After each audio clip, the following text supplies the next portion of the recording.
오늘은 사도행전 9장입니다. 다 같이 합독하시겠습니다. 시작.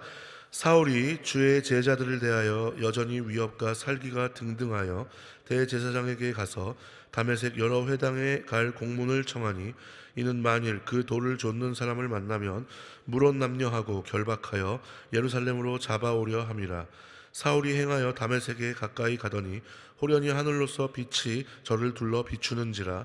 땅에 엎드려져 들음에 소리 있어 가라사대, 사울아 사울아 내가 어찌하여 나를 핍박하느냐 하시거늘, 대답하되 주여 니시오니까. 가라사대, 나는 내가 핍박하는 예수라. 내가 일어나 성으로 들어가라. 행할 것을 내게 이를 자가 있느니라 하시니, 같이 가던 사람들은 소리만 듣고 아무도 보지 못하여 말을 못하고 섰더라. 사울이 땅에서 일어나 눈을 떴으나 아무것도 보지 못하고 사람의 손에 끌려 다메섹으로 들어가서 사흘 동안을 보지 못하고 식음을 전폐하니라.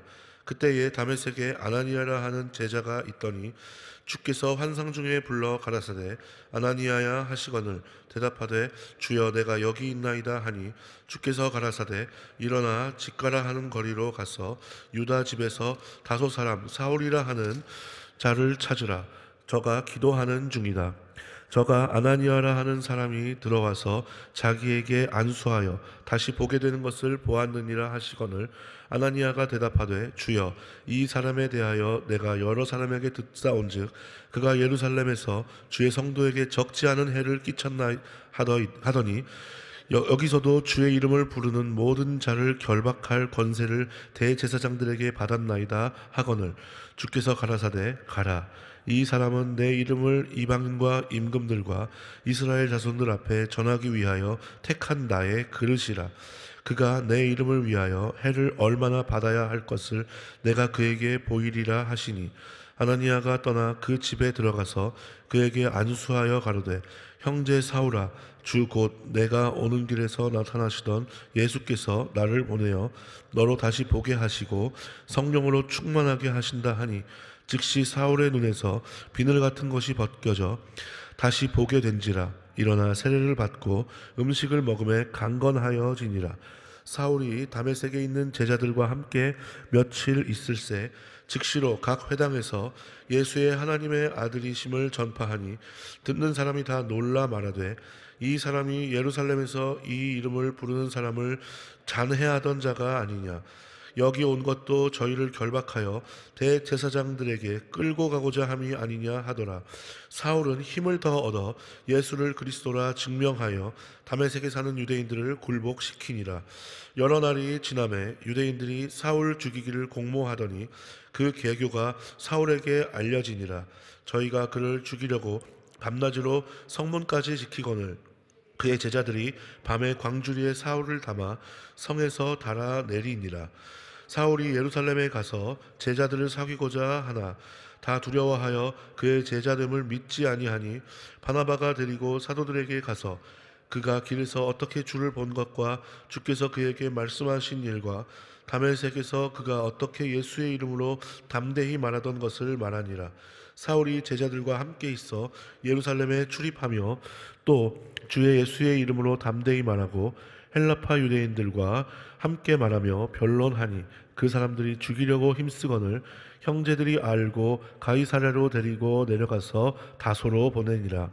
그리하여 온 유대와 갈릴리와 사마리아와 교회가 평안하여 든든히 서가고 주를 경외함과 성령의 위로로 진행하여 수가 더 많아지니라. 때에 베르도가 사방으로 두루 행하다가 루따에 사는 성도들에게로 내려갔더니 거기에 애니아라 하는 사람을 만나매 그가 중풍병으로 상 위에 누운 지 8년이라. 베드로가 가로되, 애니아야, 예수 그리스도께서 너를 낫게 하시니 일어나 내 자리를 정돈하라 한데 곧 일어나니, 루따와 시론에 있는 사람들이 다 그를 보고 주께로 돌아가니라. 요바에 다비다라 하는 여제자가 있으니 그 이름을 번역하면 도르가라. 선행과 구제하는 일이 심히 많더니 그때에 병들어 죽음에 시체를 씻어 다락에 뉘우니라. 루따가 요바에 가까운지라 제자들이 베드로가 거기 있음을 듣고 두 사람을 보내어 지체 말고 오라고 간청하니, 베드로가 일어나 저희와 함께 가서 이르매 저희가 데리고 다락에 올라가니 모든 과부가 베드로의 곁에 서서 울며 도르가가 저희와 함께 있을 때에 지은 속옷과 겉옷을 다 내어 보이거늘 베드로가 사람을 다 내어 보내고 무릎을 꿇고 기도하고 돌이켜 시체를 향하여 가로되 다비다야 일어나라 하니 그가 눈을 떠 베드로를 보고 일어나 앉는지라 베드로가 손을 내밀어 일으키시고 성도들과 과부들을 불러 드려 그의 산 것을 보이니 온 요파 사람이 알고 많이 주를 믿더라. 베드로가 요파에 여러 날 있어 시몬이라 하는 파장의 집에서 유하니라. 아멘. 효와 행복 보시겠습니다.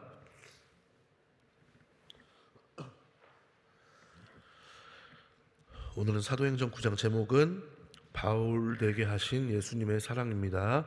요절은 사도행전 9장 4절 5절 다 같이 한 번 더 읽습니다. 시작. 땅에 엎드러져 들음에 소리 있어 가라사대 사울아 사울아 내가 어찌하여 나를 핍박하느냐 하시거늘 대답하되 주여 니시오니이까 가라사대 나는 내가 핍박하는 예수라. 아멘.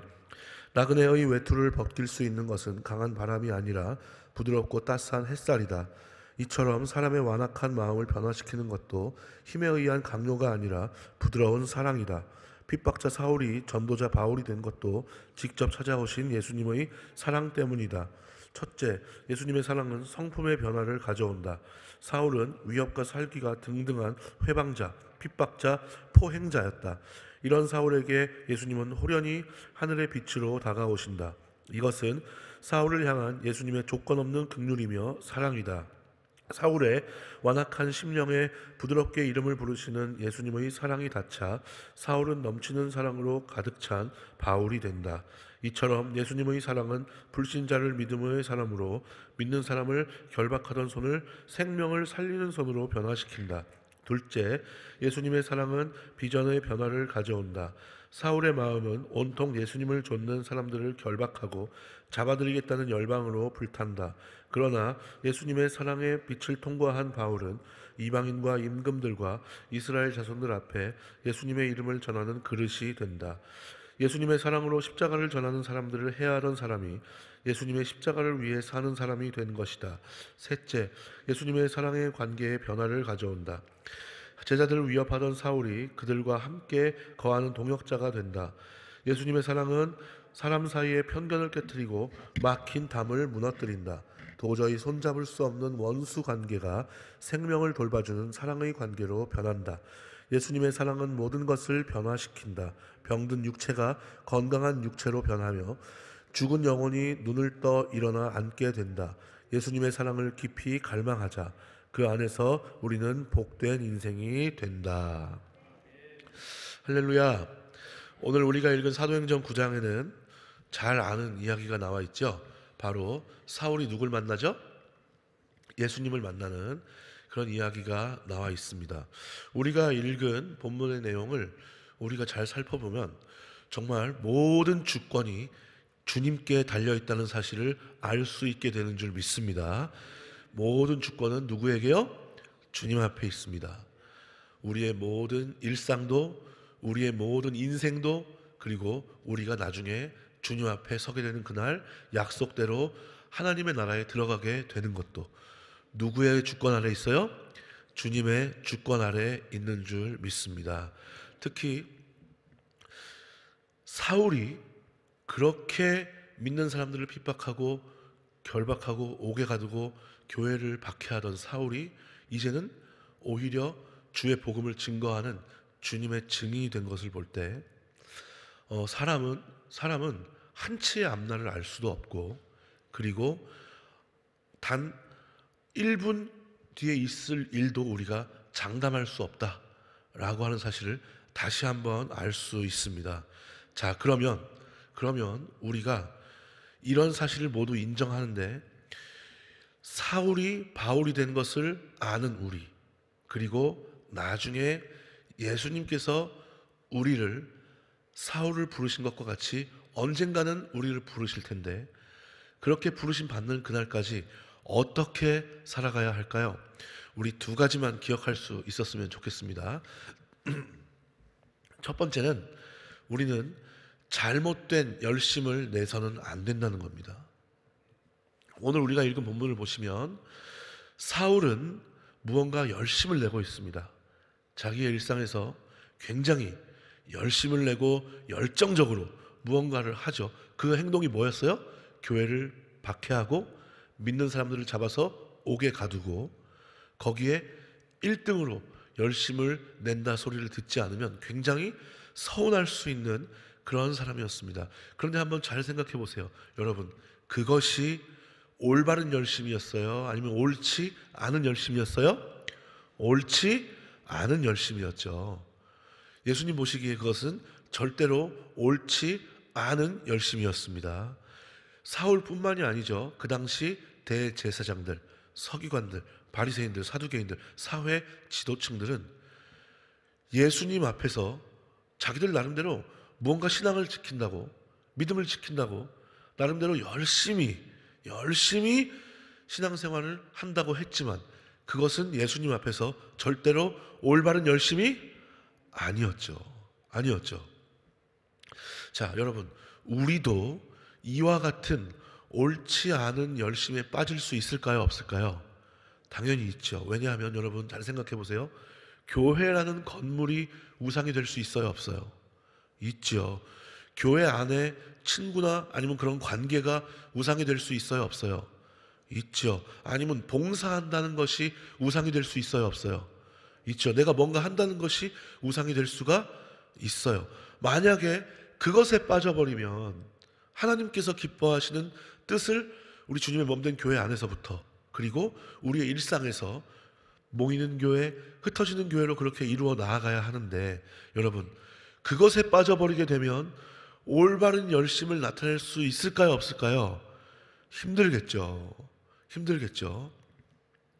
내가 무언가를 한다는 것에 만족하고 관계가 우선이 되고 아니면 이 교회라는 건물이 우상이 된다면 여러분, 절대로 우리는 일상 가운데에서 교회 안에서 하나님의 뜻이 우선이 아니라 나의 열심이 우선이 될 수 있는 그런 위험에 빠질 수 있다는 것을 절대로 우리는 잊지 말아야 할 줄 믿습니다. 자, 그러나 이제 사울이 예수님을 만났죠.